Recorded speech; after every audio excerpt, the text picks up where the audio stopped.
This is probably the biggest mistake of my life. Hello everyone and welcome back to the Ratchet and Clank Marathon, where last time we took a look at going commando, and like I said in that video, this is probably going to be the biggest challenge for me to overcome because today I'm taking a look at one of the very first games that I've ever played in my life, Ratchet and Clank 3. Up your arsenal. Now, Ratchet and Clank 3 was released all throughout 2004 for the PlayStation 2. By the way, this was the very first game in the series with online multiplayer, but I won't be going over that since the servers for both the PlayStation 2 version and the PlayStation 3 version have been terminated. So, yeah, time for another plot abridging.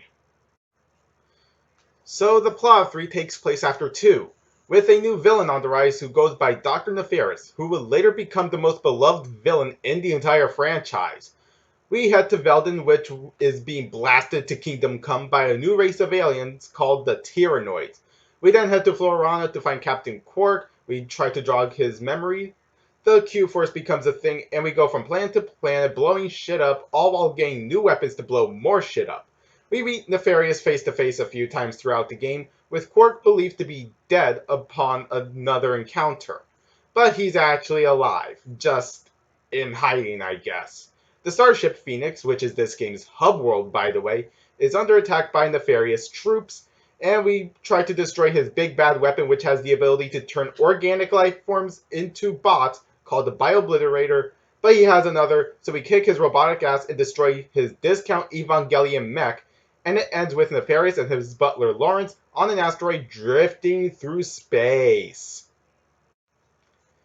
So that's basically the story of Ratchet and Clank 3. Overall, it's kind of on the, I want to say bland side, to be honest, which is really shocking, mostly because, like I said, I love this game a whole lot. So for me to say that the story is kind of on the bland side is a shock even to me. But keep in mind, I don't play games for its story. I mostly play them because of the gameplay. So we are checking that out next. Okay, so for the gameplay of 3, it's basically the same, though the planets we explore, like Marcadia as an example, it has gotten a big downgrade. You see, in the previous games, also yes, I do have the cheats on, so hope you all enjoy the hilarity of that. But in the previous games, there are at least branching pathways. Here, it's hella linear, I want to say. I think there are only a select few plans that have more than one branching path. There are also optional collectibles, but to be honest, with everything being on the linear side, you basically need the Map-O-Matic, one of the items you can get in the game, to basically help you with trying to find them. Or you could be like me and just use a guide. That always helps. So with the lineup of weapons, that being now a grand total of 20, with some of them I don't even use, like the shield charger, because let's be honest, this isn't even all that useful, to be honest. But anyways, the weapons basically make up for this by now being able to level up to 5, but if you're on New Game Plus, like me, you can basically level them up to 8. Except for the Rhino, or in this case, the Rhinocerator. Here's a quick demonstration on what that's like. Lasers of Death, plus a screen nuke. Best weapon, fight me. It's just hilarious to use. Though it can't one-shot everything, it can one-shot certain things. So yeah, level 5 is the new cap, or level 8 if you're on New Game Plus. Now, there are also other mini games like the Quark Vid Comics, which reminds me of Mega Man in a way. And there's only one arena in this game, that being Annihilation Nation. Try saying that 5 times fast. And that's basically it for the mini games and the gameplay. There are also new armors like this one, which is the Max, called the Infernonox.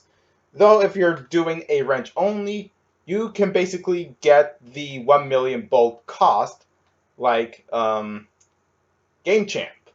Yeah, he does Ratchet and Clank Wrench only runs on YouTube. I really do suggest checking him out. Link is in the description down below. This part was not scripted at all. So yeah, plants are hella linear, only very rarely having a few extra branching pathways. Talk about a massive downgrade from 1 and 2. Again, shocking because I love this game. So that's it for the gameplay. Overall, I still love this game, despite all the flaws I see in it. Hell, without this game and one of the HD games, I won't be the gamer I am today.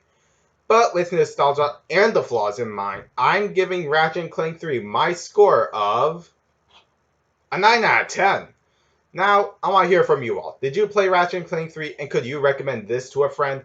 Leave your answers in the comments below. Give this video a like if you enjoyed it. Follow me on Twitter, Instagram, GameJolt. Links are all down in the description as always. And why not subscribe while you're here and turn on the notification bell so you can join me next time where I take a look at Ratchet Deadlock for the PlayStation 2. Also, the footage that you've been seeing have been from the HD collection, which you can get on PlayStation 3 and the PlayStation Vita, mostly because this looks nice and I don't care about the bugs at all.